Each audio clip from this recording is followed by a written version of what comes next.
Bentrovati al meteo.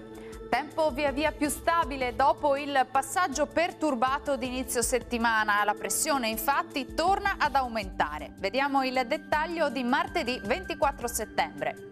Sul Veneto sarà asciutto e soleggiato dappertutto, piogge dunque in cessazione. Il cielo si presenterà sereno o al massimo poco nuvoloso. Temperature sostanzialmente stazionarie, minime tra i 10 e i 17 gradi, massime comprese invece tra 23 e 24 gradi.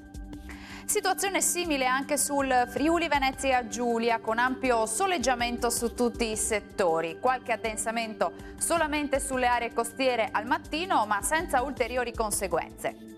Temperature invariate, minime tra 14 e 17 gradi, massime oscillanti invece tra i 22 e i 24 gradi circa.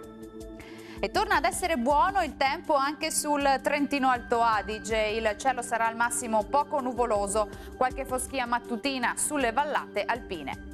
Temperature minime sui 12 gradi, massime in lieve aumento tra 24 e 25 gradi. Bene, dal meteo di Antenna 3 per ora è tutto, vi do appuntamento al prossimo aggiornamento. Arrivederci.